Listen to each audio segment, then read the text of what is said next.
Hi, good morning. I said good morning. আরে জোরে বলো গুড মর্নিং। আরে এটা কি শুধুই গুড মর্নিং নাকি? তাহলে ভেরি গুড মর্নিং, সে ভেরি গুড মর্নিং। কেন আজকে ভেরি গুড মর্নিং? আজকে 27শে জানুয়ারি 2013। আমার মা 60 বছর কমপ্লিট করেছে। তো এই 60 বছর পূর্তি উপলক্ষে আজকে আমরা এক জায়গায় সবাই একত্রিত হয়েছি শুধু একটাই কারণে, যে আজকে এই বিশেষ দিন বলতে এটাই বলবো যে আমার দাদা বা আমার পরিবারের কাছে আজকে বিশেষ দিন। এই মুহূর্তটাকে আমরা স্মরণীয় করে রাখতে চেয়েছি। আমার মাকে আমরা এমন একটা মুহূর্ত দিতে চেয়েছি আজকের দিনে, যে দিনটা সারা জীবন শুধু তার কাছে না, আমাদের কাছেও যেন মেমোরেবল হয়ে থাকে। তো সেই জন্যই বললাম ভেরি গুড মর্নিং। আজকে আপনারা সবাই এখানে এসছেন, আমি খুবই আনন্দিত যে আমাদের এই প্রোগ্রামটাকে সফল করার জন্য আপনাদের ব্যস্ততম সময়কে উপেক্ষা করে শুধুমাত্র যে আমাদের ইচ্ছা যে একটা ভালো দিন আজকে আমার মাকে উপহার দেবো, এর জন্যে সময় নষ্ট করে এখানে আসার জন্য সত্যি আমরা গর্বিত, আনন্দিত। তো আজকে এই ইভেন্টটা করার উদ্দেশ্য কী বা কেন করলাম, এটা সম্পর্কে ছোট্ট একটা কথা বলতে চাই। আমি বা আমার দাদা যখন দেখলাম যে এটা 60 বছর পূর্তি হচ্ছে মায়ের, আমাদের মনে হয়েছিল যে আমরা কী উপহার দিতে পারি মাকে। কোনো মেটেরিয়ালিস্টিক জিনিস তো সবই আছে, বা যে জিনিস পয়সা দিয়ে কেনা যায় আমার মনে হয় তো তার একটা ভ্যালু থাকে। কিন্তু মানে আমি বলতে চাইছি কি, যে আমরা এমন একটা কিছু ভ্যালুয়েবল জিনিস দিতে চাইছি যেটা পয়সা দিয়ে মূল্যায়ন করা যায় না। কারণ আমার মনে হয়েছে যে এই সংসারে, এই জগতে মায়ের সাথে তার সন্তানের রিলেশন একটা শব্দই বলা যায়, আনকন্ডিশনাল লাভ। কারণ প্রত্যেক মানুষের সাথে, প্রত্যেক জিনিসের সাথে আজকে আমার যেটা মনে হয়েছে একটা স্বার্থ জড়িয়ে আছে। আমিও দুটো সন্তানের পিতা। আমি যখন আমার সন্তানকে জন্ম দিয়েছি আমার একটাই মনে হয়েছে যে আমার অবর্তমানে আমার সন্তান আমার স্ত্রীকে দেখবে, আমার পরিবারকে দেখবে, সে তার বংশ এগিয়ে নিয়ে যাবে। বিভিন্ন রকম চিন্তা থাকে, ছেলে বড় হবে, এই করবে, ওই করবে, আমি অসুস্থ হয়ে যাব, আমাকে দেখবে। অর্থাৎ একটা বাবা হয়েও আমার স্বার্থের জড়িয়ে আছে তার সাথে। কিন্তু একটা জিনিস ভেবে দেখুন তো, যে মা তার সন্তানকে জন্ম দিচ্ছে সে কি কোনো স্বার্থ চিন্তা করে জন্ম দেয়? তার কি কোনো কন্ডিশন থাকে? নাথিং, কোনো কন্ডিশন নেই। সন্তানের সাথে মায়ের, আমার মনে হয় মায়ের দিক থেকে কোনো কন্ডিশন থাকে না। সেই জন্য আমি বললাম আনকন্ডিশনাল লাভ। আজকে এই যে ইভেন্টটা আছে, এই ইভেন্টের মধ্যে আমরা চেষ্টা করেছি আমার মায়ের ছোটোবেলা থেকে নিয়ে আজ অবধি কিছু হ্যাপি মোমেন্ট, অর্থাৎ কিছু ফটোগ্রাফ দেখাতে। আমি যাদের কাছে গেছি ইনভাইট করতে, আপনারা যারা এসছেন প্রত্যেকের কিছু কিছু স্পিচ এতে আছে, যেটা আমরা এই 1.5 ঘন্টা 2 ঘন্টার শোয়ে দেখাবো। এটা বলতে পারেন আমার করার উদ্দেশ্য ছিল যে মাকে নিয়ে তাদের পুরনো স্মৃতি বা মায়ের সম্পর্কে, আমার মায়ের সম্পর্কে তাদের যে অভিব্যক্তি বা যে চিন্তাভাবনা বা যে ইমোশান, সেটা আজকে এখানে আমরা দেখব। মাঝখানে কিছু ফটো দেখব। এছাড়া এই যে ভিডিওটা চলছে এটার পরে কিছু কিছু আমাদের ইভেন্ট থাকবে, যেমন কিছু পার্সোনাল, কেউ গান করলো, কেউ নাচ করলো, আবৃত্তি করলো, এরকম ছোটোখাটো জিনিস হবে। খাওয়া দাওয়া চলতেই থাকবে, খাবার দাবার রাখা আছে এখানে, এরা সার্ভ করবে। প্লাস দুপুরে যার যেরকম লাগবে সেইভাবে চেয়ে চিনতে নেবেন। এবং আমার মনে হয় আপনারা এটা আজকে এনজয় করুন।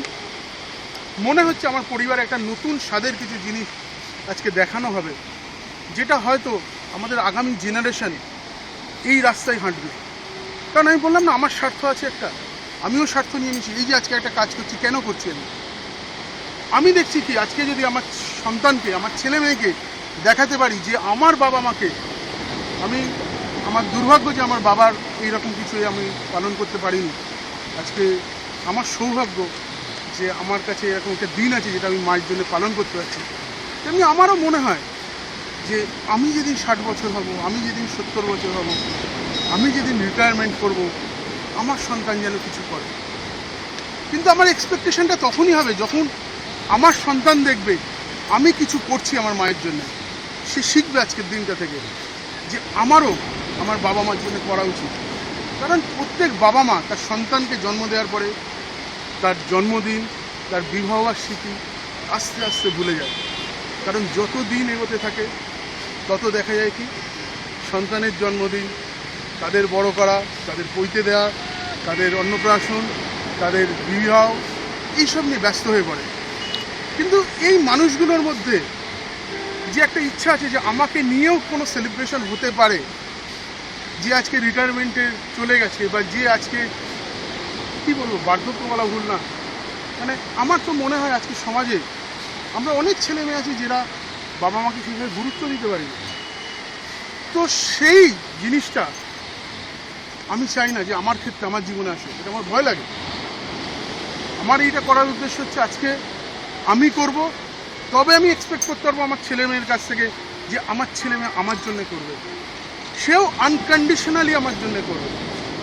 তাই আজকের ইভেন্ট আনকন্ডিশনাল লাভ, এনজয় করুন। মাঝখানে মাঝখানে আবার আসবো আরও কিছু বলতে।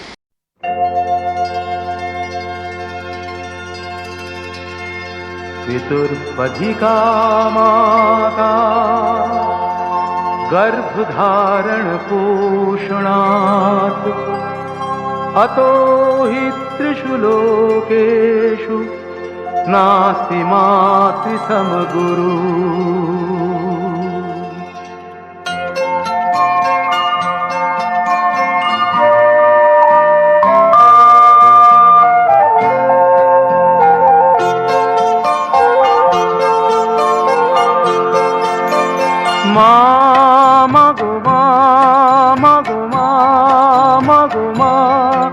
আমি এলাম তোমার কোলে, তোমার ছায়ায় তোমার মায়ায় মানুষ হব বলে।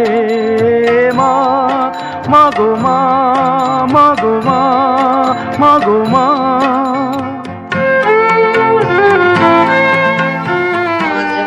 বিয়ে হলো, বিয়ে হয়ে আসলাম, তখন এই বাড়িতে 6 দেওর ননদকে পেলাম। সবাই আমরা একসাথে খুব আনন্দ করে দিন কাটা। বিশেষ করে বোনের সঙ্গে আমার একদম বন্ধুর সম্পর্ক হয়ে গেছিল। আমরা দুজনে লুকিয়ে লুকিয়ে সিনেমা যেতাম, কত সময় ধরাও পড়ে যেতাম বাবার কাছে। তারপরে পড়াশুনোর ব্যাপারে ও সবসময় আমাকে মানে সাহস জোগাতো, আপনি পড়াশুনো করুন, পরীক্ষা দিন। ও দিয়েওছি। এই যত মনের কথা আমার সঙ্গে বলতো। তারপরে কত জায়গা থেকে সম্বন্ধ আসলো, তারপর বিয়ে ঠিক হয়ে গেল। বাবা মা এখানে ছিল না, আমরাই গেলাম বাদুড়িয়ায়, ওর দাদা আর আমি গিয়ে বিয়ে থা ঠিক হলো। তারপরে কত সময় দাদার সঙ্গে মা বাবা ঝগড়া হয়ে চলে যেত, ও আবার দাদাকে নিয়ে সঙ্গে সেই বাবা মাকে আনতে যাওয়া। সে অনেক ঘটনা, পুরনো ঘটনা বলে শেষ করা যাবে না। এই করে বিয়ে থা হয়ে গেল, চলে গেল। কিন্তু সেই মধুর সম্পর্ক এত বয়স হয়ে গেছে, তাও আমাদের এখনো নষ্ট হয়নি। দিনের কথা ভুলবি কি রে, হায় ও সে চোখের দেখা, প্রাণের কথা সে কি বলা যায়। পুরানো সে দিনের কথা ভুলবি কি রে, হায় ও সে চোখের দেখা, প্রাণের কথা সে কি বলা যায়।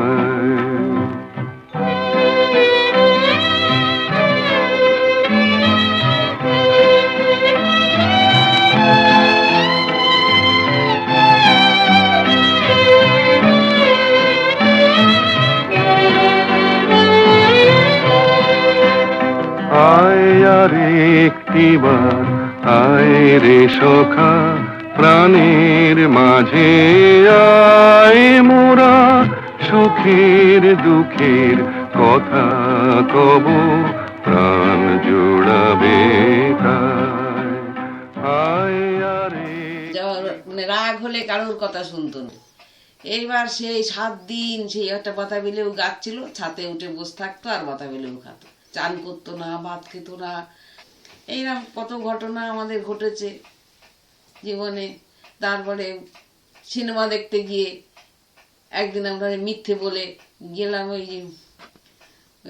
সিটি টকিজে যাবো বলে গিয়ে, আর আসলে আমরা যাবো হাবড়ায়, গিয়ে ট্রেন ফেল হয়ে ট্রেন ধরতে পারলাম না, বাড়ি ফিরে এলাম। বাড়ি এসে আবার বাবাকে বললাম যে আমরা সেকেন্ড শোয়ে যাবো, আমার মারা যাবে সঙ্গে, মার এসে ওই যে ধন্যী মেয়ে দেখতে, মারা যাচ্ছে আর আমাদের সঙ্গে যাব আমরা।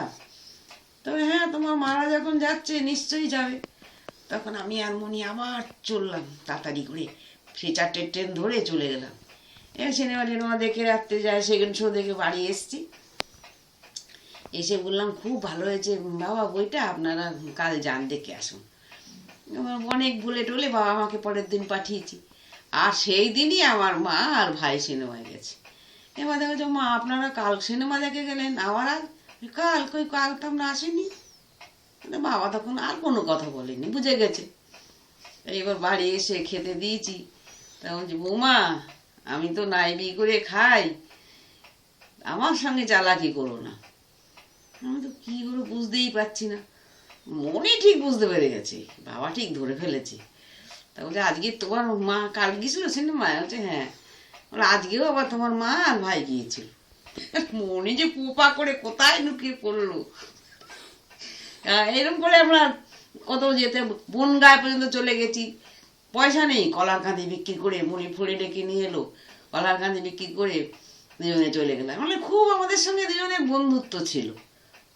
এই এখনো পর্যন্ত সেই বন্ধুত্ব টিকে আছে, যতদিন বাঁচবো আশা করি সেটুকু থাকবে। আর কি আর শেষ জীবনে আশীর্বাদ করি যে 60 বছর এই জন্মদিনে ছেলেরা যে অনুষ্ঠানটা করেছে, সবাই খুব আনন্দিত। আশীর্বাদ করি সবাইকে নিয়ে কে সুখে শান্তিতে শেষ জীবনটা যেন কাটায়। কি বলা যায়,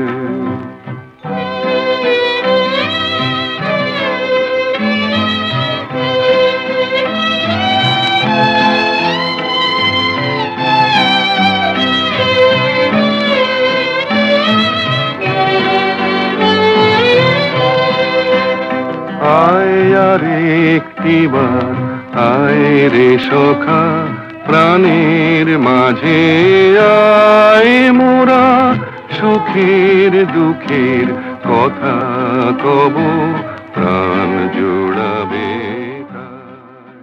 মনুর ব্যাপারে কোথা থেকে আরম্ভ করব জানি না, তবু মনে হয় যে একটা স্টেজ থেকে ছোটোবেলায় মনু আমার কাছে ছাড়া কারোর কাছে পড়তো না। স্কুলে থেকে আরম্ভ করে আপ টু ক্লাস 10 পর্যন্ত ও আমার কাছে ছাড়া কোনো মাস্টারও ছিল না, আমার কাছে পড়তো। এরপরে যদি মনে পড়ে ছোট ছোট ঘটনা, মনুর বিয়ের সময় বাড়িতে কেউ ছিল না, বাবা মা দাদা বৌদি কেউ ছিল না। তোমার বাবা এসেছিলেন আর অনিল কাকার স্ত্রী আর তোমার পিসি আর পিসমশাই এসেছিলেন। প্রথম দিন এসে ওনাদের সঙ্গে মোটামুটি কথাবার্তা হলো। আমি তখন ভুবনেশ্বর থাকি। আমি তখন বললাম যে তখন বাবা বাড়ি নেই, মামা নেই, তবু আমার মনে হয় আমার ছেলে পছন্দ হয়েছে। আমি এক্ষুনি কিন্তু আপনাদের ফাইনাল দিতে পারছি না, তবে কয়েকদিনের মধ্যেই দেবো। তারপরে 2-3 দিন পরে কিন্তু তারা আবার আসেন আমার কাছে, ওই বাড়িতেই সবাই মিলে। তখন ওরা বাড়িতে কেউ নেই, আমি রাজি হয়ে গেলাম। দেনা পাওনা কিছুই ছিল না, এটা আলমারি দেওয়ার কথা ছিল, আর কিচ্ছু না। এমনি বিয়ের ডেট তারিখ সব ঠিক হয়ে গেল ওখানে।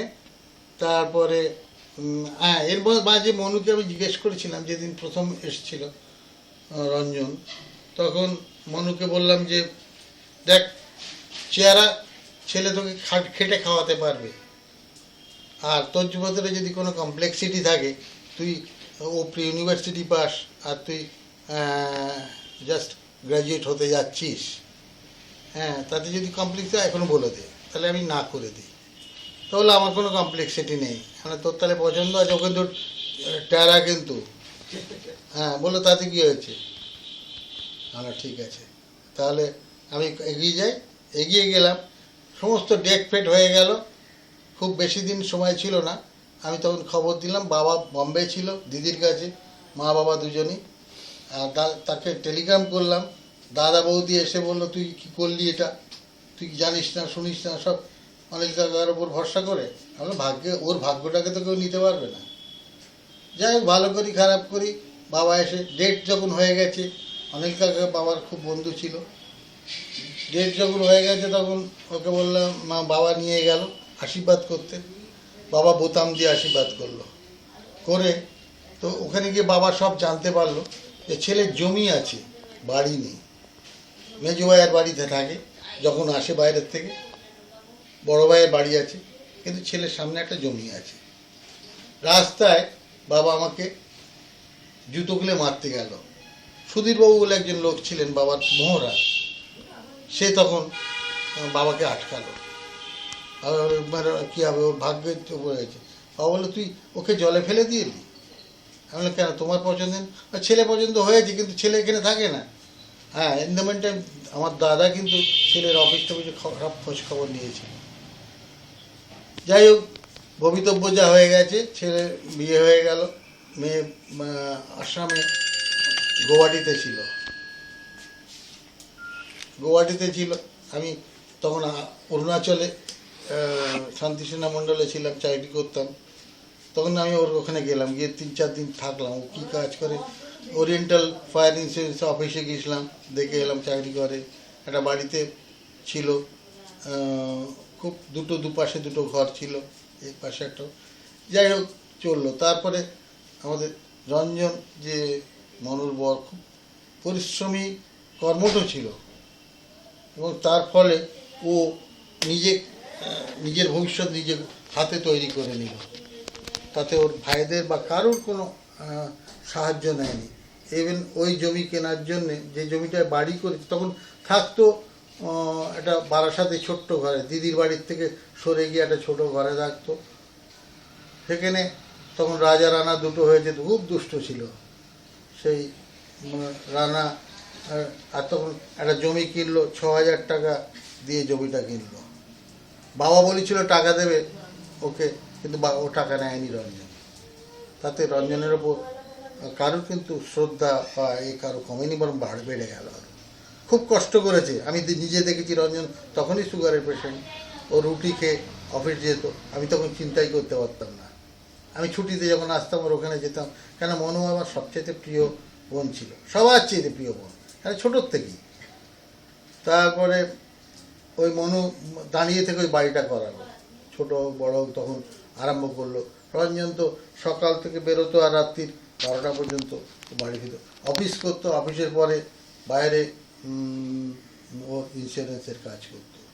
সেটা তো আমরা পরেও দেখেছি, যে রাত্রি 12টার সময় বনগাঁ থেকে ফিরে গোবরডাঙ্গা এসে থাকলো।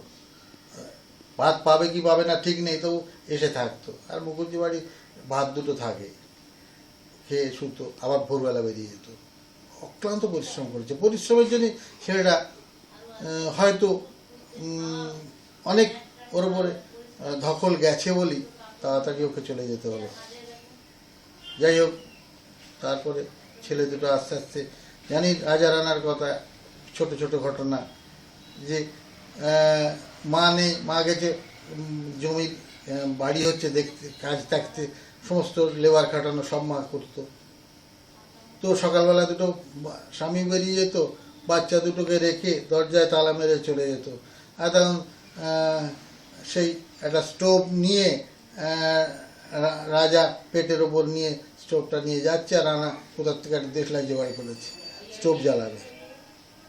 পাড়ার লোক চেল্লাচিল্লি করে, তবে ওদের তখন ঠান্ডা করে, এবং দরজা খুলে ওর মাকে খবর দিয়ে নিয়ে আসে, কেড়ে নেয় বকাবকি করে।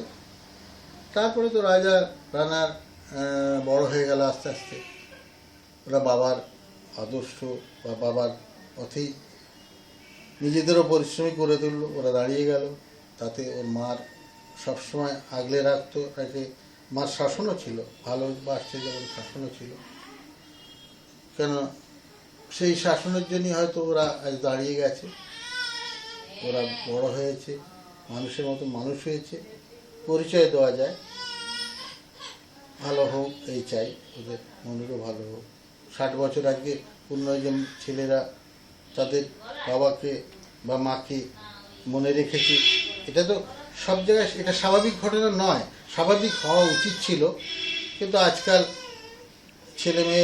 ছেলেরা বড় হলে তার বাবা মা নিজে হয়তো তাদের ওপরে প্রেশারটা পড়ে, কিন্তু সেই প্রেশার অবজ্ঞা করার ক্ষমতা তাদের থাকে না। যদিও আমার ভাগ্যে এটা হয়নি এখনো, সত্যিকারের ঘটনা। মানে আমি আমার ছেলের জন্য গর্বিত, সত্যি গর্বিত। হ্যাঁ, তবে ছেলের জন্য কিন্তু এই কথাই বলছি। তবে ওরাও ভালো থাকুক। সব ছেলে হয় না তো, ওরা হয়েছে, আমার ছেলে হয়েছে, সবার ছেলে হোক তাই কামনা। কারণ আমি নিচে দেখলাম তারাও 50 বছরে বাবা মার বিবাহবার্ষিকী করছে, জুবিলি করছে। এদেরও দেখছি হয়তো সে সুযোগ হয়নি, কিন্তু সেটাকে মনে রাখা ভোলার জন্যে হয়তো ওরা এটাকে আঁকড়ে ধরেছে। ওদের মঙ্গল, ওরা ভালো থাকুক, মনেও ভালো থাকবে, আমার আশীর্বাদ।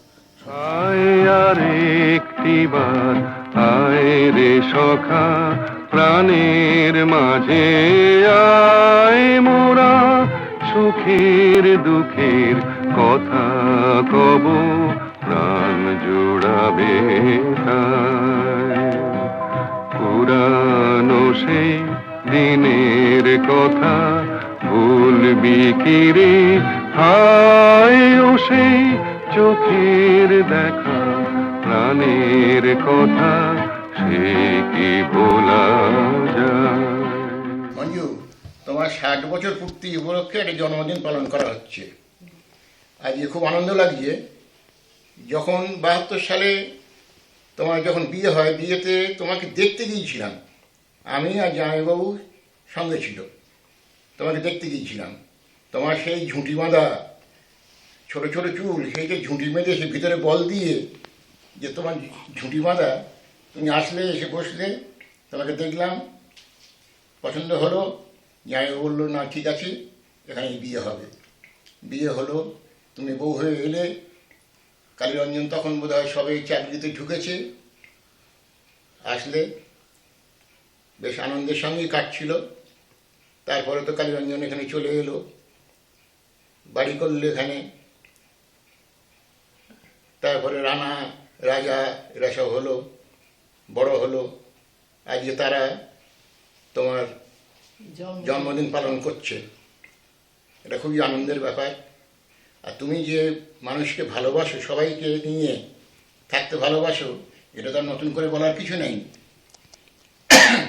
তুমি বরাবরই আমাদের দাদার মতোই দেখেছো, আমরাও তোমাকে ছোট বোনের মতো দেখি। তো এইটাই তুমি বজায় রেখো। আর আমাদের তো অনেক বয়স হয়ে গেল, আমারও তো অনেক বয়স হলো। ভালো থেকো, সবাইকে নিয়ে থাকো, সবাইকে নিয়ে আনন্দ করো। ছেলেরা যে এখন মানুষ হয়েছে, তোমার এখন তো নাতি নাতনি সবাই আছে, আনন্দের সঙ্গে থাকো, এই আশীর্বাদ করি। গলা ছেড়ে গান গেয়ে যাই, গলা ছেড়ে গান গেয়ে যাই, টুকটুকে বউ আনবে আমার ভাই, গলা ছেড়ে গান গেয়ে যাই। মা আমার পায়ের উপর পাটি রেখে সংসার সাজিয়ে দেবে হাসি মুখে। মা আমার পায়ের উপর পাটি রেখে সংসার সাজিয়ে দেবে হাসি মুখে। এলোমেলো আর এলো ফেলো আর কোনো কিছু থাকবে না যে তাই, টুকটুকে বউ আনবে আমার ভাই, গলা ছেড়ে গান গেয়ে যায়। এই ছিলে শোন শোন শোন,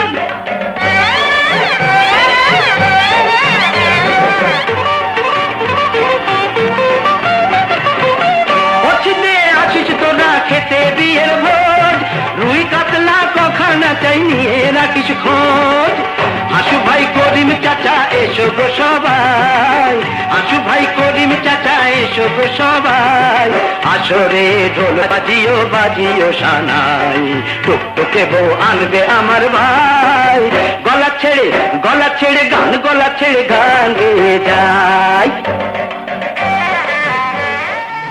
আমাদের ছোট যা হিসেবে আমরা দেখি না, আমি আমার মঞ্জুকে আমি আমার মেয়ের মতন ভাবে দেখি। সে ছোটোর থেকেই সে আমাদের খুব অনুগত, আমরাও খুবই, সে আমার বিপদে আপদে সবসময় ঝাঁপিয়ে পড়েছে বা পড়ে। আজকে মঞ্জু আমার বিপদে যা করেছে একদিন, আমি জীবনেও কোনোদিন ভুলতে পারবো না। তারপরে সে সবার জন্য, শুধু ফ্যামিলি আমার জন্য, সবার জন্য সে ঝাঁপিয়ে পড়ে, সবার ভালো মন্দ বিচার করে, ছোট হয়ে সে বড়োর কাজ করে। তার গুণের তুলনা নেই। আমার কাছে তার আশীর্বাদ থাকলো, শুভেচ্ছা থাকলো, সে ভালো, তার জীবনে শান্তি পায়। কোনো এক গায়ের বধুর কথা তোমায় শোনাই, শোনো রূপ কথা নয় সে নয়, জীবনের মধু মাসের কুসুম ছিঁড়ে গাথা মালা, শিশির ভেজা কাহিনী শোনাই শোনো। কোনো এক গায়ের বধুর কথা তোমায় শোনাই, শোনো রূপ কথা নয় সে নয়, জীবনের মধু মাসের কুসুম ছিঁড়ে গাথা মালা, শিশির ভেজা কাহিনী শোনাই শোনো। একটুখানি শ্যামল ঘেরা কুটিরে তার স্বপ্ন শত শত, দেখা দিত ধানের শীষের ইশারাতে, দিবা শেষে কিষান যখন আসতো ফিরে, ঘিম আম কাঁঠালের পিড়িটিতে বসতো তখন, সবখানি মন উজাড় করে দিত তারে কিষানি, সেই কাহিনী শোনাই শোনো। আমার কাকিমার একটা কথাই সবসময় মনে হয়, আমার বাপের বাড়ি বাড়ুজ্যে ফ্যামিলি যত সম্পর্ক ভালো রাখা, কাকিমা তার একটা মানে সেতুবন্ধন বলা যেতে পারে, যার সঙ্গে যখন কিনা যেদিন থেকে আমাদের বাড়িতে এসেছে, কাকিমার সঙ্গে আমার বহু স্মৃতি রয়েছে। কাকিমা আমাকে বিয়ের জন্যও খুব চেষ্টা করেছিল, সব তাইতে আমাকে সাহায্য করেছে। এখনো পর্যন্ত আমি যদি কাকিমার কাছে গিয়ে দাঁড়াই, কাকিমা আমাকে খুব ভালোবাসে। আর কাকিমার একটা গুণ আমি না বলে পারবো না, বাড়িতে যত লোকজন আসুক, আত্মীয় স্বজন আসুক, প্রত্যেকটা লোককে কাকিমা নিজে হাতে পরিবেশন করে খাওয়ায়, তৃপ্তি করে খাওয়ায়, সেইটা আমার ভীষণ ভালো লাগে। আমরা হয়তো জীবনে এটা কোনোদিনই করতে পারিনি, পারবও না। আর কাকিমার সম্বন্ধে যেটা না বলবো সেটাই কম হবে। অনেক কিছু বলার আছে, কিন্তু অনেক কথাও থেকে গেল।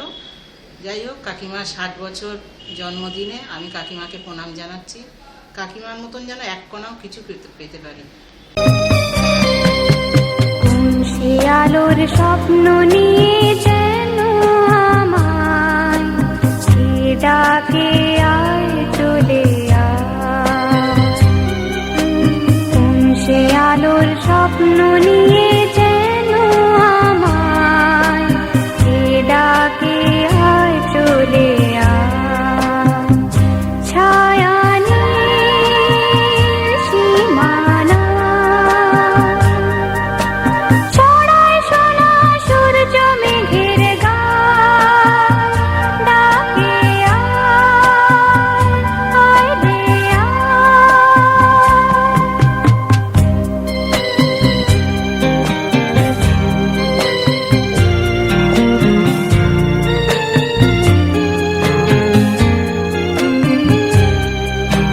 কোন পাখি তার দুঃসাহসের ডানা মেলে যায় হারিয়ে অন্ধ মনের আধার ঠেলে, কোন পাখি তার দুঃসাহসের ডানা মেলে যায় হারিয়ে অন্ধ মনের আধার ঠেলে,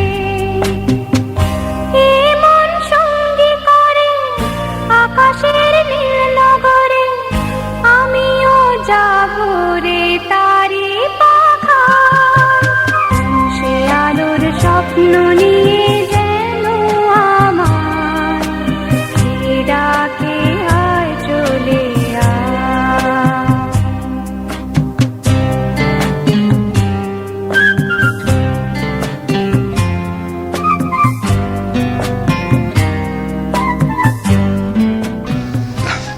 high, come back again. 0 foot থেকে 0 মাইলে চলে এসেছি। প্রচণ্ড ঠান্ডা লাগছে, 0 ডিগ্রির উপর টেম্পারেচার, ছাউগুলো বরফে জমে গেছে, আর এর মধ্যেই কাঁপুনি লেগে যাচ্ছে। এর আগের আমি যখন এসেছিলাম তখন ছিলাম সমুদ্রে 0 ফুটে, আর এখন আছি 0 মাইলে, মানে 13,000 ফুট উপরে। তো কেমন লাগছে আমাদের এই প্রোগ্রাম? আশা করছি ভালো লাগছে, সবাই এনজয় করছেন।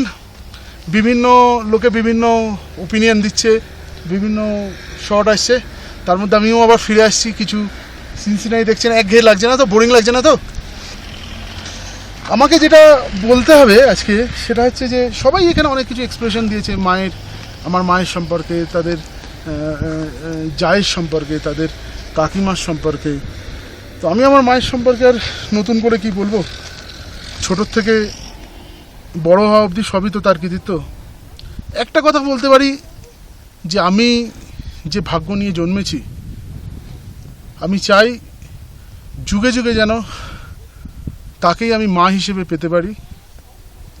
কারণ আমি মনে করি আমার মার কাছে আমার জন্ম সার্থক। এই মা পেয়ে আমি আমার জীবনে সার্থক। আমি যেন বারে বারে এই মায়ের কোলেই জন্ম নিতে পারি। আমি যেন তাকে জীবনভর সেবা করতে পারি, জন্ম জন্ম সেবা করতে পারি, তাকে হাসিতে খুশিতে রাখতে পারি। তুমি মা আমাকে পৃথিবীর এই আলো দেখিয়েছিলে, তুমি মা আমাকে পৃথিবীর এই আলো দেখিয়েছিলে, তোমারই আদরে আমাকে শীতল তুমি করে দিলে, তুমি মা আমাকে।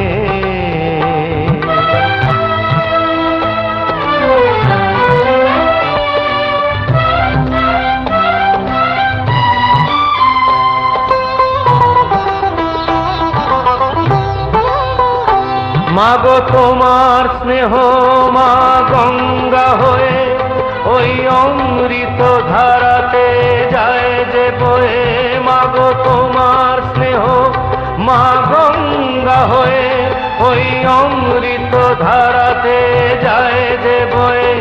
দেখি তোমার হাসি ওই সোনালি ভোরে, কত স্বপ্নের সুখে হাসে আকাশ নীলে, তুমি মা আমাকে পৃথিবীর এই আলো দেখিয়েছিলে, তুমি মা আমাকে।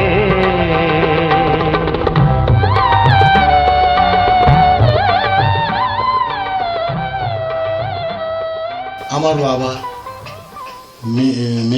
আমার মেজ বোনকে খুবই ভালোবাসতো, কিন্তু তার বুদ্ধির কাছে সে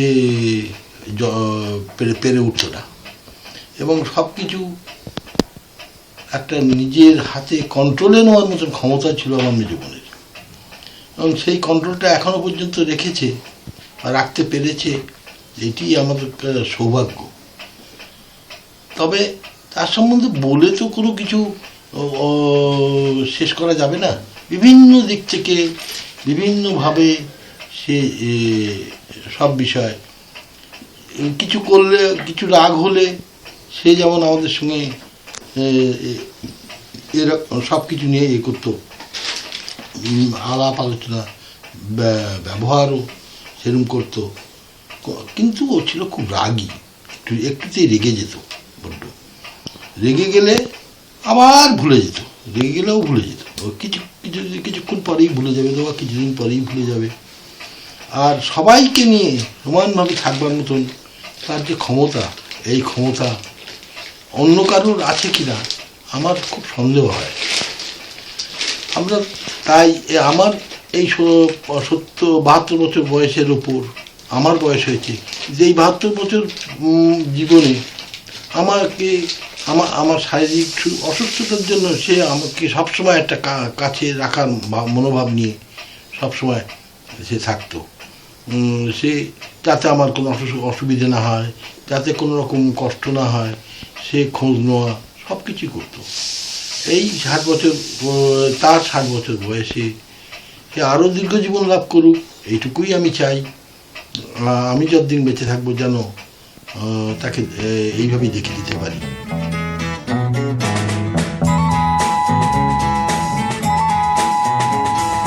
মার স্নেহ কাকে বলে জানি না, বাবার মমতা কি বুঝতে না বুঝতেই এ বিরাট পৃথিবীতে দেখলাম সে ছাড়া আমার আর কেউ নেই।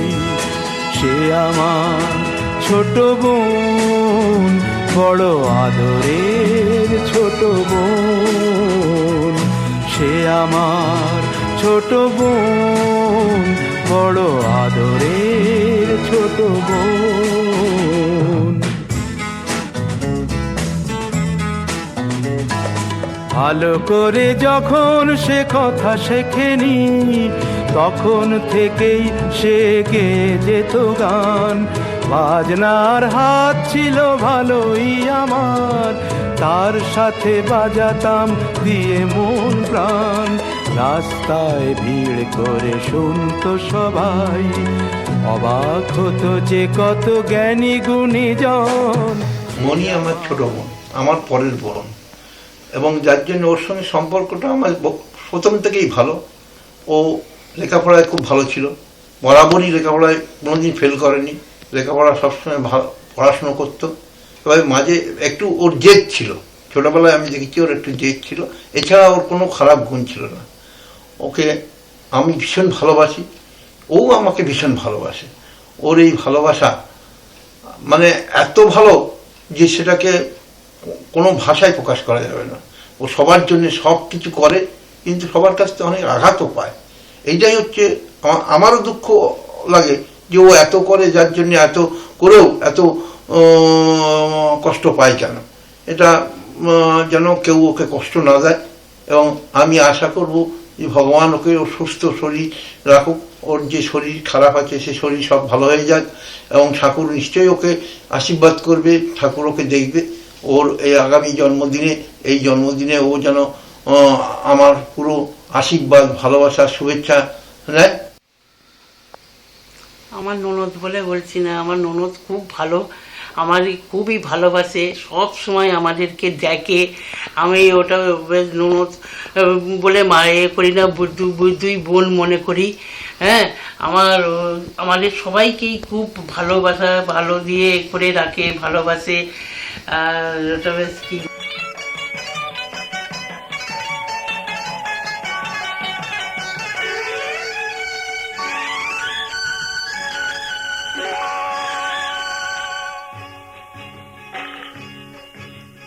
ছোট্ট ছোট্ট পায়ে চলতে চলতে ঠিক পৌঁছে যাব।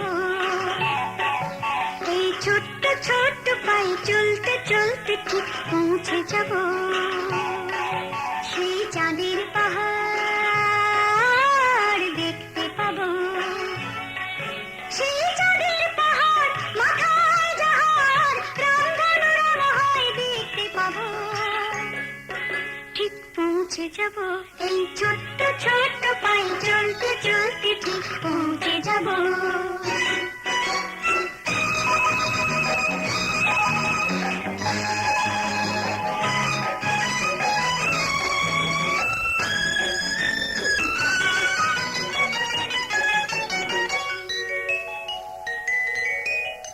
বড় কিছু কাজ কি গো সহজে হয়, কষ্ট কি মনে করো কষ্ট নয়।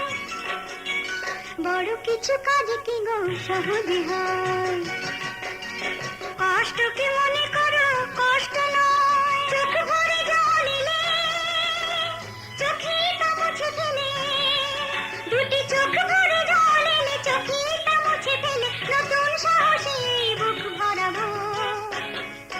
ঠিক পৌঁছে যাব, এই ছোট্ট ছোট্ট একদম ঘনিষ্ঠ বন্ধুর মতন, কাকি মা বলেও হয়তো ঠিকই, কিন্তু সে আমার জীবনে অনেক কিছু, অনেক জায়গায়, অনেক ক্ষেত্রে অনুপ্রেরণা জাগিয়েছে। আমি তার সঙ্গে বন্ধুর মতন মেলামেশা করি, তার সঙ্গে আমি বন্ধুর মতন চলাফেরাও করি। হ্যাঁ, এবং কাকিমা হিসেবে সামাজিকভাবে তাকে মর্যাদা দিতে হয়, সেইভাবেই তাকে আমি দেখি। কিন্তু আমরা বন্ধু হিসেবে তাকে করি, আর সমস্ত আপদে বিপদে সে আমার পাশে থাকে। আর এনজয়মেন্টের দিক দিয়ে হোলির সময় তো আমরা দারুণভাবে আনন্দ করি, সে যায়। আর এখন তো মানসিকভাবে একটু ভেঙেও পড়েছে আমার ছোট কাকার মৃত্যুর পরে, এটা তো স্বাভাবিক ব্যাপার, সবার মানুষের ক্ষেত্রেই হয়। তাহলে তোরা যে এই জায়গাটায় কাকিমাকে নিয়ে এই যে জিনিসগুলো করছিস এবং সবসময় যে বাইরে নিয়ে যাওয়া, বাইরে চলাফেরা করা, তার প্রতি ট্রিটমেন্ট রাখা, দেখভাল করা, অনেক ছেলেরাই করে না। তা আমার তরফ থেকে আমিও তোদের সাধুবাদ জানাই। তোরা শুনতে থাক। পৌঁছে যাব সেই চাঁদের পাহাড় দেখতে পাবো, সেই চাঁদের পাহাড় মাথায় রাহার রামধনুর মাথায় দেখতে পাবো। ঠিক পৌঁছে যাব সেই ছোট্ট ছোট্ট পায়ে চলতে চলতে, ঠিক পৌঁছে যাব, ঠিক পৌঁছে যাব, ঠিক পৌঁছে যাব, ঠিক পৌঁছে যাব, ঠিক পৌঁছে যাব। আমি আর কাকিমার দুই বন্ধুর মতন আমরা সব সময় মিশি এবং সব সময় থাকি। আমি আর দুজনেই থাকি এবং আমি চাই কাকিমা আমাকেও বন্ধুর মতন ভালোবাসে, আমিও কাকিমাকে বন্ধুর মতন খুবই ভালোবাসি, শ্রদ্ধা করি এবং সারা জীবনই আমরা বন্ধুর মতন হয়েই থাকবো। আমরা দুজনে, আমার মনের ইচ্ছা এবং আমরা দুজনেই তাই থাকি। আমাদের মধ্যে কোনো গন্ডগোল বা কোনো কিছুই নেই, কোনো দিনই নেই, আজও নেই, কোনো দিন থাকবেও না। এবং কাকিমার 60 বছরে ওরা একটা উৎসব করছে, সেটা হচ্ছে, এবং ওতে আমরা থাকবো, যাব, খুবই আনন্দ করব এবং কাকিমা ভালো থাকুক আমাদের সঙ্গে, এটাই আমরা চাই।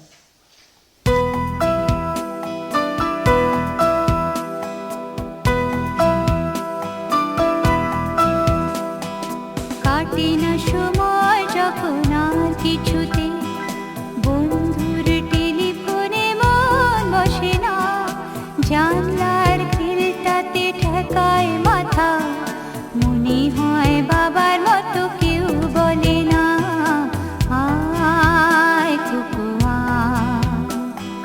আয়, খুকু আয় খুকু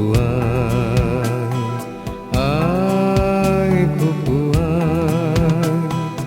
আয় রে আমার সাথে গান গেয়ে যা, নতুন নতুন সুর নিয়ে শিখে নে, কিছুই যখন ভালো লাগবে না তো, পিয়ানোয় বসে তুই বাজাবি রে, আয় খুকু হ্যাঁ, অনেকদিন পরে রানাকে দেখে আমার খুবই ভালো লাগছে। আর তারপরে শুনলাম যে আমার ছোটদি, তার 60 বছর হয়েছে কিনা আমি জানি না, এরা মিথ্যে কথা বলছে কিনা তাও জানি না, তো আমি আনন্দ পেয়েছি, বা খুব খুব আনন্দ পেয়েছি যে ওরা এসে আমায় বলেছে যে ওর 60 বছর একটা করছি।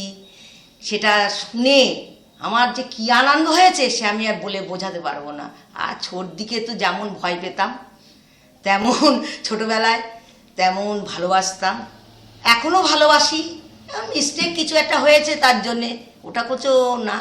তারপরে এতদিন পরে আমার এই ছেলে এসেছে, আমাকে জড়িয়ে ধরেছে, সেটাও আমার খুব আনন্দ লেগেছে। আর এই 60 বছরের জন্মদিনে কি বলবো, শুভেচ্ছা বলা উচিত না, আনন্দ পেয়েছি এটাই বলবো, যে ভালো হোক, আরও দীর্ঘায়ু হোক, আমাদের সঙ্গে একদম হয়ে যাক, মিশে যাক, এইটাই আমি চাই। শুনলাম এটা খুব একটা ভালো উদ্যোগ, বুঝেছো? তোমাদের সঙ্গে যে ধরনের রিলেশন, এতদিন বাদে এই ধরনের একটা উদ্যোগ নেওয়া হয়েছে, সেই জন্য আমি অত্যন্ত খুশি। এবং আমি যেটা মনে করি, অ্যাকচুয়ালি সমাজের বিভিন্ন ক্ষেত্রে কৃতি মানুষরা তো আছেই, তাদেরকে ফোকাস করার জন্যে, তাদেরকে এক্সপোজ করার জন্যে বিভিন্ন মিডিয়া, বিভিন্ন জায়গা আছে, কিন্তু এই যে একটা ফ্যামিলি লাইফ, এটার একটা আলাদা মজা, আলাদা বন্ধন, সবার মধ্যে থেকে একটা জিনিস, একটা শেয়ার করা, সুখ বলো, দুঃখ বলো, বেদনা বলো, এই যে মোমেন্টসগুলো, এগুলো যদি অ্যাকচুয়ালি ধরে রাখা যায়, এটা এটা একটা খুব খুব ভালো, খুব ভালো। আমার তো খুবই ভালো লাগছে। আর এই যে কি বলবো, যে তোমার মার যে 60 বছর পূর্ণ হচ্ছে, আমি জানি না অ্যাকচুয়ালি উনি নিজেকে 60 বছরের মনে করেন কি না। এখনও যা স্পিরিট আমি দেখি ওনার ভেতরে, মনে হয় যেন 25-30 বছর বয়স। এবং এখনও আমরা খুব সমীহ করি দেব ওনাকে, মানে কি বলবো, যে কিছু বলতে গেলে একটু বাধা বাধা লাগে, কিংবা একটু ভয় ভীতি লাগে, যদিও সম্পর্কটা সেরকম নয়। আমার সম্পর্ক হচ্ছে আমি ওনার ছোট বোনের হাজব্যান্ড। তো সেই জায়গায় সম্পর্কটা বুঝতেই পারছেন কী ধরনের হওয়া উচিত। তাহলেও আমার খুব ভালো লাগে এই ধরনের উদ্যোগ, সত্যিই সাধুবাদ। এবং বিশেষ করে আমি এই যে ইন্টারভিউটা আমার নিচ্ছি, আমি যে ব্যাপারটা বলছি, ওকে খুব ছোটোবেলায় দেখেছি, আমার বাড়ি আসতো এবং অত্যন্ত মানে কি বলবো, এমনভাবে মিশতাম আমরা, ও যেন আমাকে মানে কি বলতো, মাসি আর মেসো এই ব্যাপারটা যেমন, ও আমাকে দাদা দাদা বলেই ডাকতো, অসীমদা করতো। তো সেইভাবেই কিন্তু ওকে আমি স্নেহের মাধ্যমে, 2 ভাই, ওরা রাজা আর রানা, দুজনকে আমরা সেইভাবেই প্রতিপালন করি। এবং ওরা যে এত সুন্দর ব্যবহার করতো আমার সঙ্গে, এখনো পর্যন্ত করে, আমাদেরকে মনে রেখে দিয়েছে, এটা একটা আমার লাইফে একটা বিশাল ব্যাপার। একটা অনেক জিনিস পেয়েছি, তার মধ্যে এটা মনে হয় শ্রেষ্ঠ। যাই হোক, খুব ভালো লাগছে। তোমাদের এই উদ্যোগটা সফল হোক, এটাই।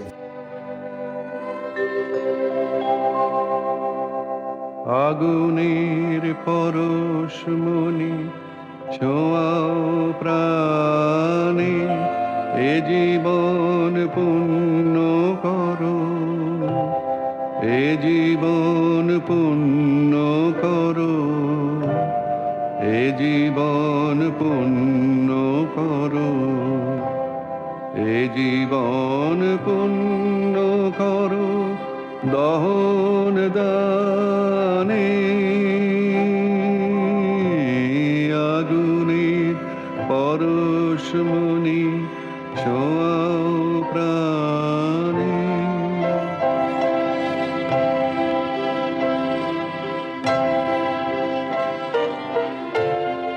আমার এই দেহখানি তুলে ধরো, তোমার ওই দেবালয়ের প্রদীপ করো।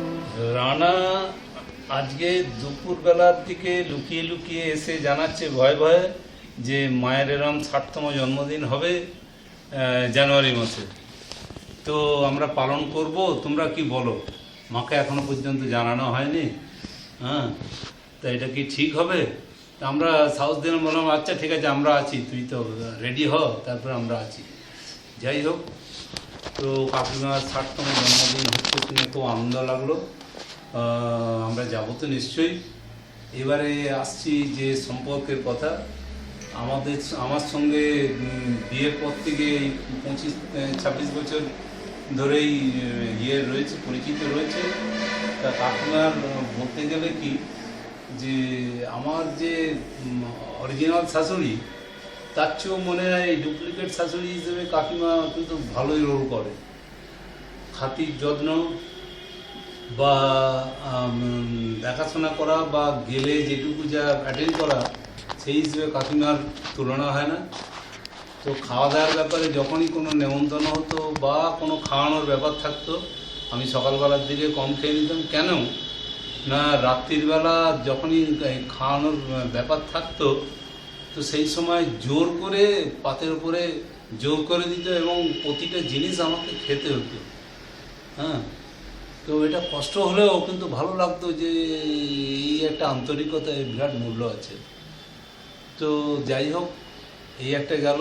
তা অ্যাডমিনিস্ট্রেশনের দিক থেকে একটু বলি, যে আমি দেখেছি ছেলেদিকে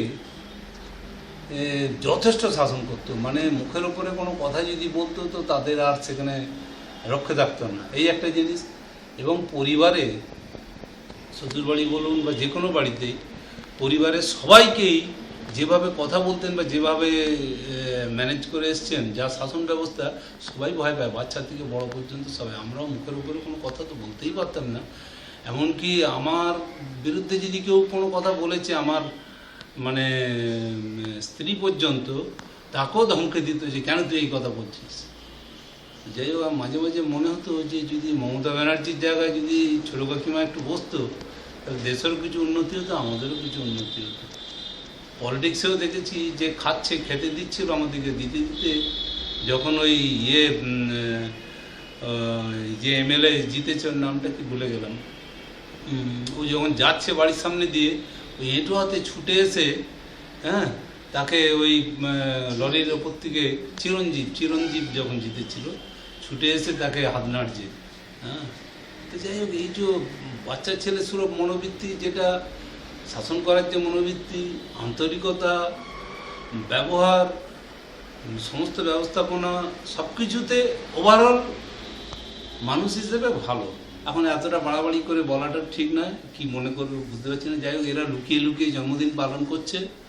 হ্যাঁ, শুনে খুব ভালো লাগলো, দেখেও খুব ভালো লাগলো। হ্যাঁ, যাবো তো নিশ্চয়ই। 60তম, এই 60 বছরটা যেন 100 বছর পালন করতে পারি। হ্যাঁ, এটুকুই কথা, কারণ আমাদেরও বয়স প্রায় সমান সমান, কাকিমারও যা বয়স আমাদেরও প্রায় সমান সমানই হয়ে যাচ্ছে, কয়েক দিনের তফাৎ মনে হচ্ছে। তো যাই হোক, সবাই সুখে থাকুক, ভালো থাকুক, আনন্দে থাকুক, কাকিমাও সুখী জীবন পালন করুক। নমস্কার জানালাম, জানিয়ে 60তম জন্মদিন যাতে ভালোভাবে পালন করা হয়, প্রতি বছর যাতে পালন করতে পারে সবাই, আমরাও যেতে পারি, এইটুকুই আমার কামনা রইল। খিড়কি থেকে সিংহ দুয়ার, এই তোমাদের পৃথিবী, এর বাইরে জগৎ আছে তোমরা মানো না।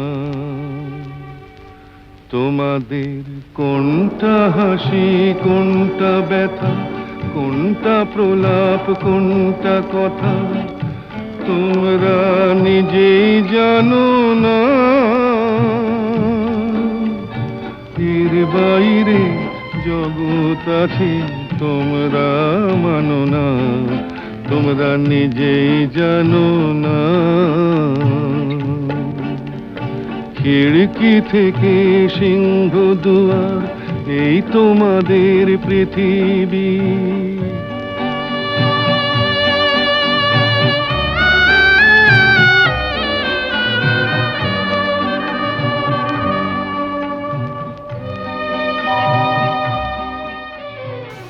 ছোট কাকিমার সঙ্গে আমার একেবারে মায়ের সঙ্গে ছেলের যেরকম সম্পর্ক, সেরকমই ছোট কাকিমার সাথে ছিল এবং আছে। তো ছোট কাকিমার কাছে বেসিক্যালি বড় হয়েছি, খেয়ে, শাসনে, ভালোবাসায়, স্নেহে, সব কিছুতে। তো ছোট কাকিমার সঙ্গে অনেক অনেক স্মৃতি, বন্ধুর মতন ছোট কাকিমা আমার সঙ্গে মিশত।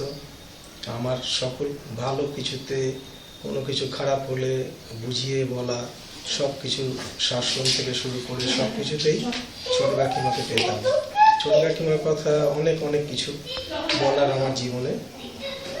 আর সব থেকে বড় জিনিস যে আজকে মা নেই, আমার মা চলে গেছে। তো ছোট কাকিমার বাড়িতে আমরা বেসিক্যালি 4 ভাই একসাথে থাকতাম, রাজা, রানা, আমি এবং ভাই, আমার ভাই কল্লোল। তো আমরা 4 ভাই একসঙ্গে সব সময় ছোট থেকে বড় হয়েছি। তারপরে বড় হওয়ার পরে কাজের সূত্রে এদিক ওদিক, কিন্তু আমাদের মনের টাচটা সেই জায়গাতেই আটকে আছে। ছোট কাকিমার এই 60 বছর হয়ে গেছে, কোথা দিয়ে চলে গেল সময়টা বুঝতেই পারলাম না। তো যাই হোক, খুব আনন্দ লাগছে শুনে। আর ছোট কাকিমা সুস্থ থাকুক, ভালো থাকুক, এরমভাবেই যেন আমাদের সময়টা ভালোভাবে কেটে যায়, আগামী দিনগুলো আমরা যেন এইভাবেই চলতে পারি।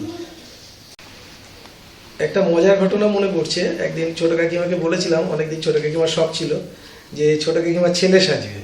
তা আমার সঙ্গে ছোট কাকিমা ভীষণভাবে সব কিছু শেয়ার করতো, তা আমাদের খুব ইচ্ছা ছিল। তো একদিন এমন হয়েছে যে ছোট কাকিমাকে আমরা ছোট কাকার জামা, প্যান্ট আর আমার একটা টুপি ছিল আর সানগ্লাস ছিল, আর ছোটো কাকার একটা চিত্র থাকতোই। তো এবার দিয়ে ছোটো কাকিমাকে আমরা রাজি করিয়ে ছোটো কাকিমাকে মুখে একটা ছোটো কাকার প্যাকেট থেকে সিগারেট ঝেড়ে নিয়ে এসে ছোটো কাকিমার মুখে দিয়ে সেইটা ড্রেসটা পরিয়ে একটা দারুণ ছবি তোলা হয়েছিল। তখন ব্ল্যাক অ্যান্ড হোয়াইট ক্যামেরা ছিল, তো সেই ক্যামেরা দিয়ে ছবিটা তোলা হয়েছিল। তা জানি না রানার কাছে সেই কালেকশনটা আছে কিনা, যদি কোনোভাবে থেকে যায় তাহলে ওই ছবিটা দেখলে সবাই খুব আনন্দ হবে, কারণ ওটা একটা ব্যতিক্রমী ব্যাপার। এবং ছোটো কাকিমা এতটাই আমাদের সঙ্গে মজাতে আনন্দে থাকতো যে আমাদের কোনো কথাই ছোটো কাকিমা ঝপ করে ফেলে দিত না, এবং ছোটো কাকিমা খুব আনন্দ পেয়েছিল আর আমাদের দারুণ মজা হয়েছিল। এবং ছোটো কাকিমা ছবিটা দেখে অবাক হয়ে গেছিল যে এরকম একটা ছবি হতে পারে। জানি না রানা যদি ছবিটা দেখাতে পারে কোনোভাবে কালেক্ট করে তাহলে খুব আনন্দ লাগবে।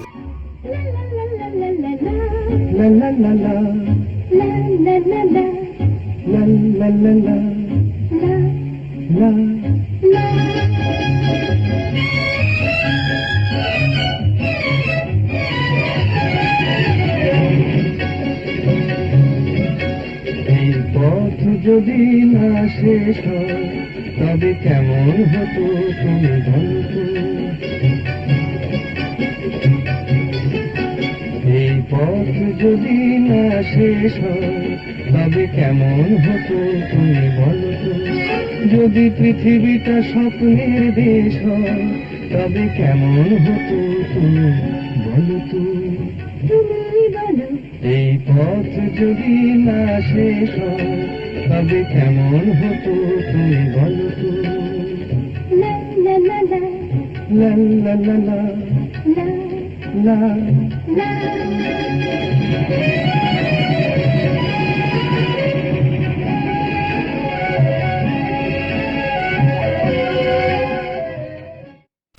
আমি আমার পিসিকে বেশি দিন পাইনি, কিন্তু আমি তোমার মধ্যে দিয়ে পিসির অভাবটাকে সেটাকে আমি পূর্ণ করতে পেরেছি। Happy birthday to you. তুমি এখনও 100 বছর আমাদের সঙ্গে থাকো, ভালো করে সবজি ডাল রান্না করো, সেই রান্না এখনও যেন আমি 100 বছর খেতে পারি। একটি মেয়ের স্বপ্ন ছিল কেউ তা মানে না, হাসতে গিয়ে কাঁদলো কত কেউ তা জানে না। একটি মেয়ের স্বপ্ন ছিল কেউ তা মানে না, হাসতে গিয়ে কাঁদলো কত কেউ তা জানে না। অপরাজিতা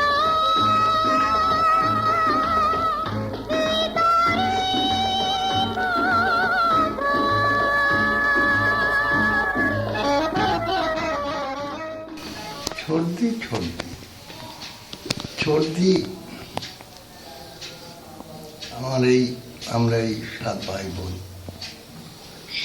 আমার সঙ্গে ছর্দির যে সম্পর্ক, যে বেড়ে ওঠা, কিভাবে পড়াশোনার ক্ষেত্রে হোক, যে কোনো ক্ষেত্রেই হোক, ছর্দি বাবা মার অত্যন্ত প্রিয়। আজকে মানে ভীষণ আনন্দের দিন, আমাদের সবার প্রিয় ছর্দি। আমি তার ছোট ভাইয়ের বউ, আমার 30 বছর বিয়ে হয়ে গেছে। 30 বছর আমি ছর্দিকে সম্পর্কে, সে আমার ননদ, কিন্তু একদম আমাদের, বিশেষ করে আমরা যারা ভীষণ ছোট তার থেকে একদম আমাদেরকে পুরো মাতৃস্নেহে ছর্দিকে আমরা পরাবো দেখতে দেখেছি। এইটা আমাদের কাছে একটা বড় পাওনা। এবং ছর্দির মধ্যে এমন একটা জিনিস আছে যার জন্যে আমরা সবাই ছর্দির কাছে যাব মনে করলেই আমাদের মনটা নেচে ওঠে। কেননা ছর্দির বাড়িতে গেলে আমরা বরাবরই এমন একটা স্বাধীনতা পাই, আমরা যেভাবে আনন্দ করতে পারি সেটা একদম অকপটেই স্বীকার করতে পারি। অন্য কোথাও গেলে যেন সেই জিনিসটা আমরা মানে পাই না, বা পাবো কিনা সেটা সন্দেহ থাকে। এই জন্যে ছর্দি আমাদের কাছে সবার ভীষণ ভীষণ প্রিয়।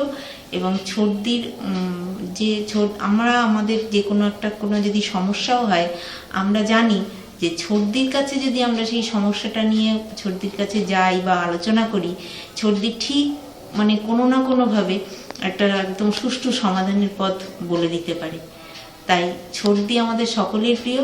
আর আমি বেশি বলতে চাই না, তবে আজকের দিনে আমার একটা কথা ভীষণ বলতে ইচ্ছে করছে যে ঠিক এই 27শে জানুয়ারিটা আমরা যদি আজকের থেকে 40 বছর পরেও আমরা এইভাবে একসঙ্গে পালন করতে পারি, সেই দিনটা বোধহয় আমরা যদি পাই, তা সেটা আমাদের কাছে একটা মানে কি বলবো, সেই পাওনাটা আমরা এখনই ভাষায় আর প্রকাশ করতে পারছি না। তো আনন্দ হবে, এটা যেন পাই, এটাই আমি আজকের দিনে কামনা করি। আর ছর্দিকে আমি একটা প্রণাম জানাই আজকের দিনে।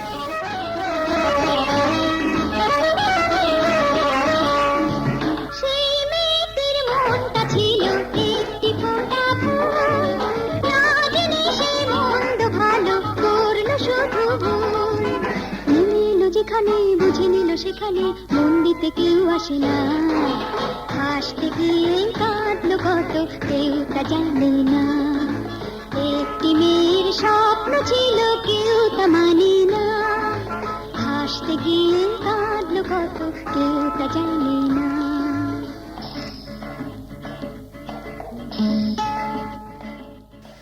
মঞ্জু, তোমার আজ এই 60 বছর জন্মদিন উপলক্ষে তোমার এই অনুষ্ঠান খুবই ভালো লাগছে।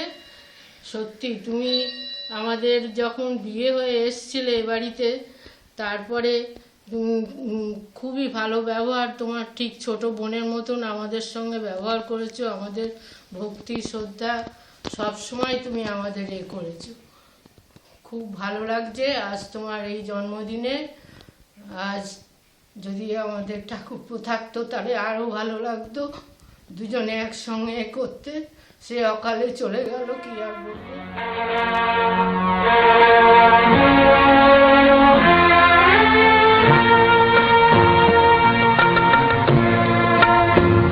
এই তো জীবন, হিংসা বিবাদ লোভ ক্ষোভ বিদ্বেষ, চিতাতেই সব শেষ।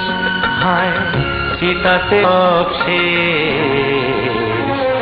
এই তো জীবন, হিংসা বিবাদ লোভ ক্ষোভ বিদ্বেষ, চিতাতেই সব শেষ। হায় চিতাতেই সব শেষ। এই তো জীবন।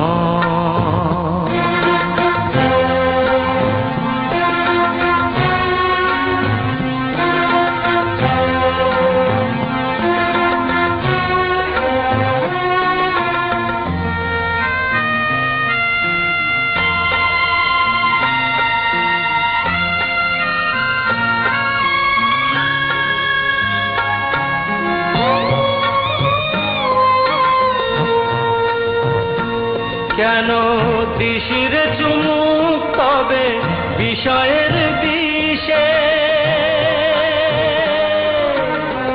সবই তো ধুলোয় যাবে মিশে।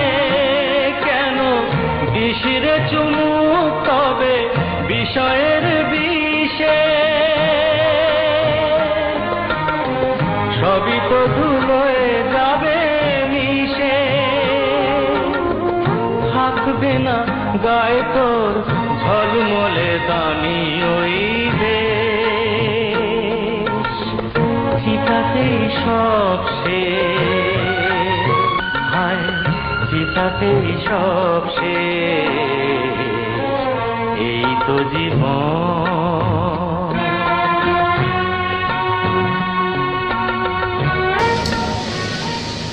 এতক্ষণ শুনলেন সেজু জেঠি কি বললো যে বাবা যদি থাকতো আজকে এই দিনটা আরো কত ভালো হতো, বাবা হঠাৎ করে চলে গেল। তো এই প্রসঙ্গে একটা কথা বলি, ব্যক্তিগতভাবে আমার যেটা বলার আছে, আমি যখন উচ্চ মাধ্যমিক পরীক্ষায় পাশ করি তারপরে বিশেষ করে বাবাও আস্তে আস্তে অসুস্থ হয়ে যেতে থাকে এবং দাদা এমবিএ করে বোম্বে চলে যায়। তো আমার বাবার আর মার একটা সার্কেল তৈরি হয়, যেখানে বাবার বন্ধু বলতে আমি, মা, মার বন্ধু বলতে বাবা এবং আমি, এবং আমার বলতে এরা দুজন, যার ফলে আমার বাইরের বন্ধুর কোনোদিন দরকার পড়েনি। তো বাবা হঠাৎ করে মারা যায় যখন, তখন আমি কী হবে, আমি জাস্ট গ্র্যাজুয়েশন কমপ্লিট করেছি, আর দাদা তখন সবে নেসলেতে চাকরি করছে। তো এই মুহূর্তে আমাদের ফ্যামিলিটা একটা ভীষণ রকমের, মানে ক্রাইসিস বলাটা ভুল হবে, মানে সেই অর্থে ফাইন্যান্সিয়াল ক্রাইসিস কিছু ছিল না, কিন্তু মেন্টালি খুব ভেঙে পড়েছিল এই অর্থে যে কিভাবে কি চলবে, কিভাবে কি হবে। একটা বট গাছ হিসেবে বাবা তো ছিল আমাদের উপর, তার আকস্মিক মৃত্যুতে মনে হয়েছিল যেন প্রত্যেকেই আমরা একটা, আমি, দাদা, মা, প্রত্যেকটা যেন গার্জেনলেস হয়ে পড়লাম।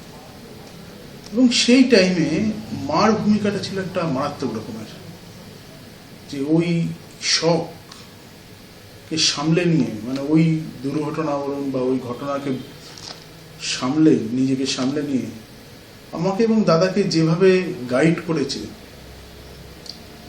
বা যেভাবে তখন সংসারটাকে ধরেছে, আজকে মনে হয় যদি সেইভাবে যদি সামলাতে না পারতো বা সেইভাবে যদি সংসারটা আগলাতে না পারতো, তাহলে আজকে আমরা এই জায়গায় থাকতাম না। আমার যেটা মনে হয়েছে যে বাবা, যে আমি আমার ব্যক্তিগত বলছি, যে বাবা যখন মারা যায় তার 1 বছরের মধ্যে, আপনারা সবাই চিনবেন মনে হয় শ্যামল জেঠুকে, 1 বছরের মধ্যে শ্যামল জেঠুও মারা যায়। সেই টাইমে দাদার বিয়ে ঠিক হচ্ছে, সমস্ত কিছু আছে। তবু একটা আমাদের আশ্রয় ছিল বা আমাদের একটা গার্জেন মতো ছিল শ্যামল জেঠু বাবার পরে। কিন্তু তিনিও যখন চলে গেলেন, বেসিক্যালি আমার যেটা মনে হয়েছিল যে, কারণ আমার কর্মজগৎটা পুরো তাদের এই দুজনকে নিয়েই তৈরি ছিল, মার সাপোর্ট ছিল, সব কিছু ছিল, কিন্তু আমি যেন একটা ছন্ন ছাড়া হয়ে গেলাম।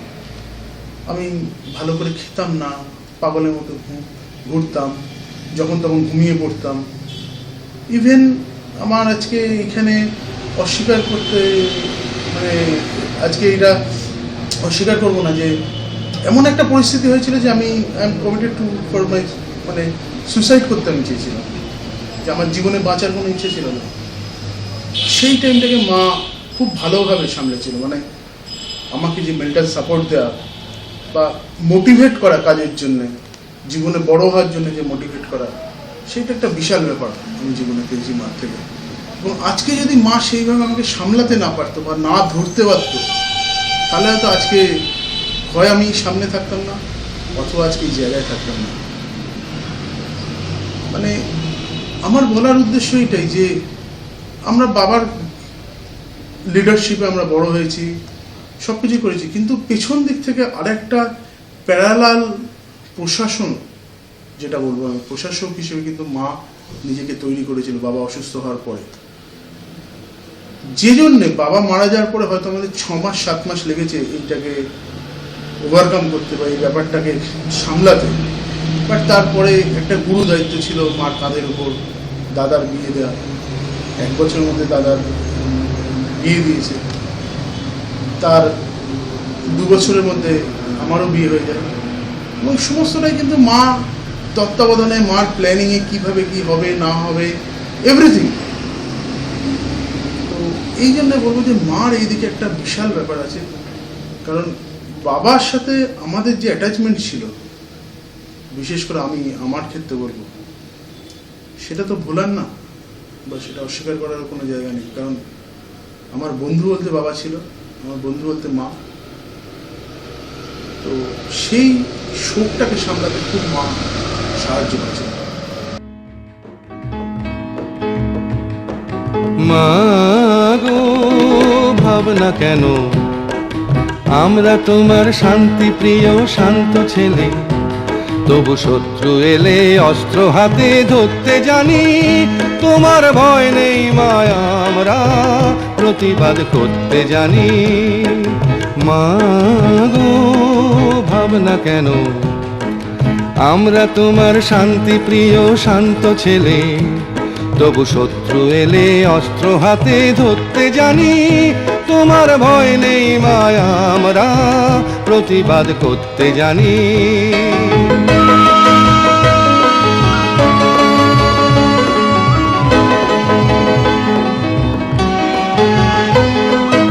আমরা হারবো না, হারবো না, তোমার মাটি একটি কণাও ছাড়বো না। আমরা হারবো না, হারবো না, তোমার মাটি একটি কণাও ছাড়বো না। আমরা পাঁজর দিয়ে দুর্গ ঘাঁটি গড়তে জানি। তোমার ভয় নেই মায়া আমরা প্রতিবাদ করতে জানি।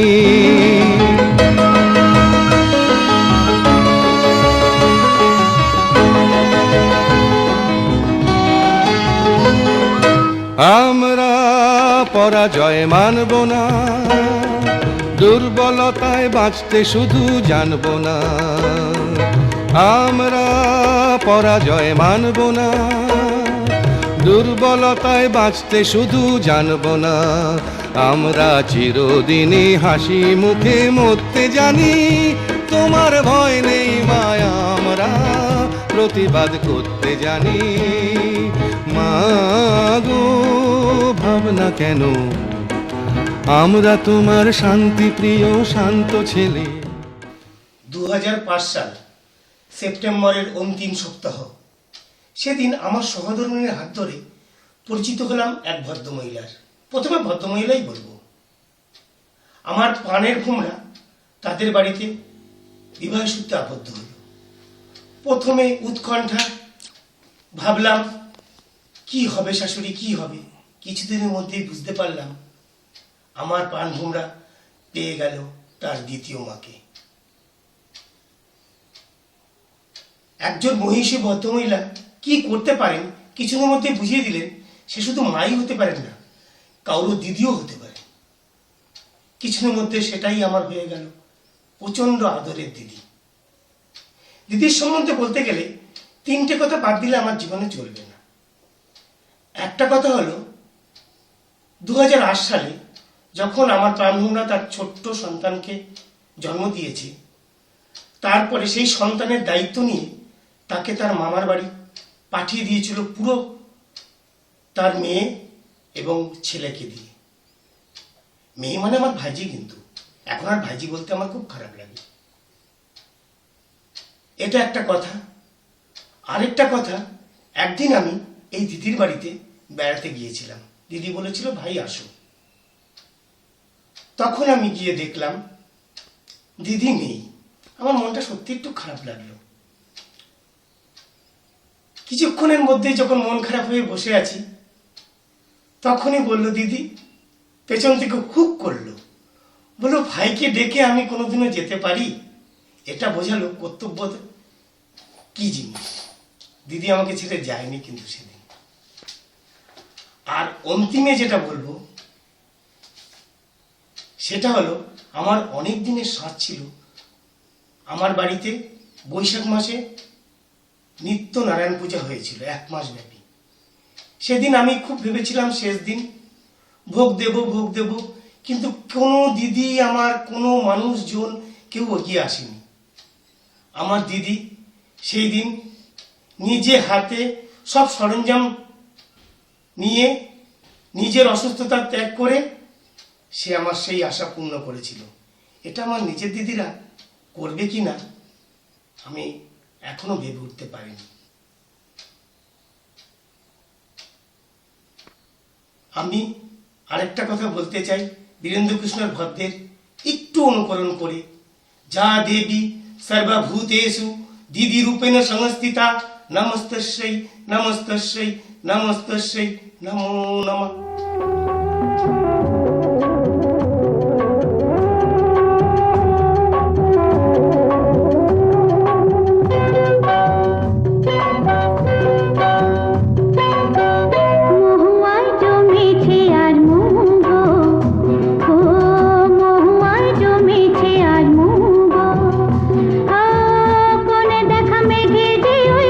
সোনা রং লেগেছে ওই পালকিতে চলেছে কার বউ।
দিদির সম্পর্কে কিছু বলবো? সত্যি কথা বলতে কি, দিদি জন্মসূত্রে আমরা 6 দিদি, কিন্তু এই যে দিদির কথা বলছি সে আমার 6 দিদির মধ্যে কেউ নয়, কিন্তু সে আমার দিদি।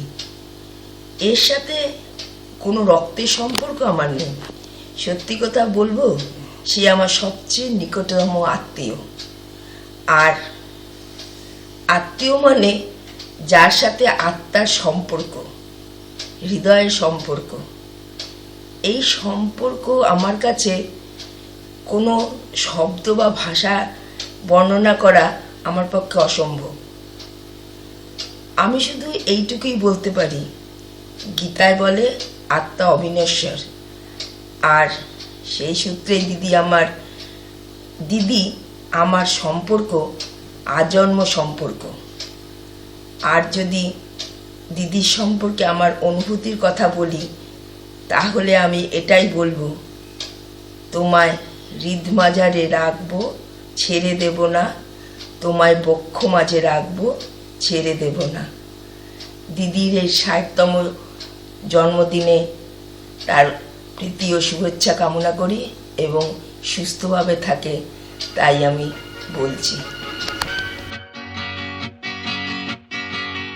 হয়তো আমাকে কারো মনে নেই, আমি যে ছিলাম এই গ্রামেতে। হয়তো আমাকে কারো মনে নেই, আমি যে ছিলাম এই গ্রামেতে। এই মাটিতেই জন্ম আমার, তাই তো ফিরে এলাম আবার। অনেক চেনা অনেক জানা, অনেক চেনা অনেক জানা তোমাদের কাছেতে। হয়তো আমাকে কারো মনে নেই, আমি যে ছিলাম এই গ্রামেতে।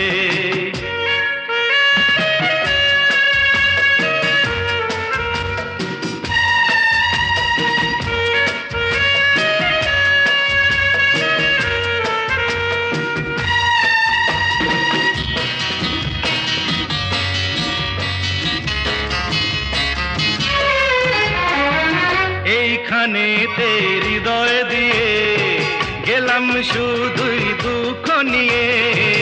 এইখানেতে হৃদয় দিয়ে গেলাম শুধুই দুঃখ নিয়ে। বুকটা ভেঙে গেল যে ঝড়, বুকটা ভেঙে গেল যে ঝড়, এলাম সেই ঝড় বুকেতে নিয়ে।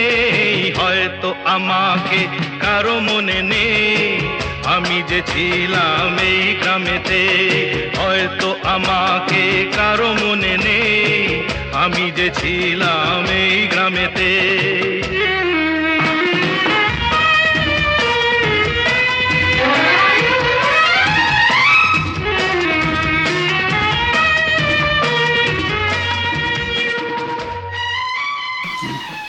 আজ যে আমরা আমাদের ছোট দিদা মঞ্জরি ব্যানার্জির জন্মদিন উপলক্ষে পুরো পরিবারকে একসাথে নিয়ে আমরা যে একত্রিত হয়ে তার এই 60 বছরের জন্মদিবস মানে জন্মদিন পালন করছি, এটা আমার কাছে খুবই আনন্দের। তার কারণ ছোট দিদা আমার কাছে এমন একজন ফিগার যে আমার জীবনের সমস্ত 90% তার হাত দিয়েই সব কিছু আমার হয়েছে। ছোটবেলায় যখন জন্মগ্রহণ করি বাদুড়িয়াতে, তখন ছোটবেলায় রানা রাজা আমরা একসাথে সব মানুষ হই। প্রতিবারই এরকমই আমাদের সিস্টেম ছিল যে যখন পরীক্ষা শেষ হতো তখন আমরা একত্রিত হতাম, ছোট দিদা আমাদেরকে নিয়ে যেত, ওখানে গিয়ে খুব আদর যত্নে আমরা থাকতাম একসাথে সবাই। কাজেই রানা রাজার মানে বয়সের সাথে আমার বয়সটা বিশাল একটা ডিফারেন্স না থাকলেও আমরা একটা বন্ধুর মতো সবাই মানে এক জায়গায় ওঠা বসা করি এবং আমরা সেইভাবে কাটিয়েছি ছোটোবেলাটা। বড় হয়ে যখন বুঝলাম আমি বাদুড়িয়াতে পড়াশুনো করতাম, ছোট দিদা আমাকে উচ্চ মাধ্যমিক পরীক্ষার আগে বাড়ি থেকে নিয়ে এসেছিল এই বারাসাতে, এবং বারাসাতে তখন আমি আসতে চাইনি, কান্নাকাটি করছিলাম, বিকজ আমি তখন ছোট ছিলাম অনেক। তো আজ এই জায়গায় দাঁড়িয়ে বুঝছি যে ছোট দিদা যদি তখন আমাকে না নিয়ে আসতো তাহলে আমার জীবনে কি পরিণতি হতে পারত। তো যাই হোক, সেখান থেকে তার কাছে থেকেই আমার কলেজে ভর্তি হওয়া, রানার অনেক আমাকে সহযোগিতা করেছে, রানার বিশাল অবদান। এবং সেটা অনেকটা ব্যাপার, যাই হোক সে বিষয়ে ঢুকছি না। তবে কলেজে ভর্তি হই, সেখান থেকে আমার পড়াশুনোর অধ্যায় শেষ করি। শেষ করার পরে কর্মজীবনের অধ্যায় শুরু হয় এবং কর্মজীবনে ছোটদা আমাকে মানে আর কি বলা যায় যে হাতে করেই মানে কর্মজীবনে অধ্যায় শুরু করায় এবং আমি আজও সেখানে করছি। যাই ছোটদিদা যেভাবে আমরা ছোটদিদার কাছে লালিত পালিত হয়ে বড় হয়েছি, বিশেষ করে আমি জানি না কে কি কতটা, বাট আমার জীবনে ছোটদিদার বিশাল একটা ভূমিকা। এবং মায়ের যে ভূমিকা, আমার মা জন্মদাত্রী এবং ছোটদিদা আমাকে পালন করেছে, সেই জায়গায় ছোটদিদাও আমার মায়ের মতোই। তো তার যে আজকে এই শুভ জন্মদিনে আমরা একত্রিত হতে পেরেছি, এই জন্য খুব গর্বিত এবং খুবই আনন্দিত।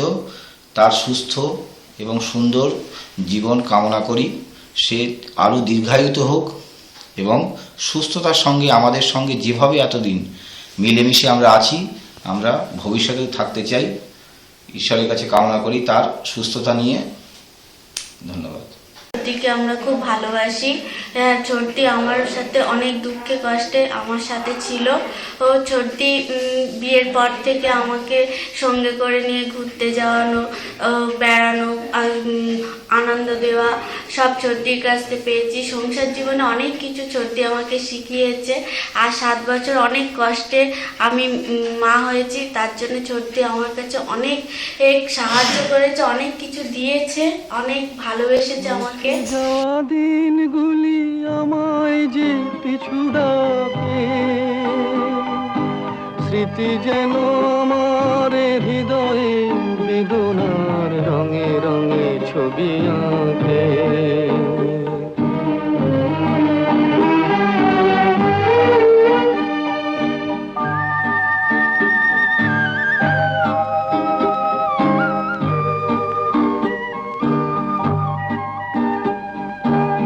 মনে পড়ে যায়, মনে পড়ে যায়,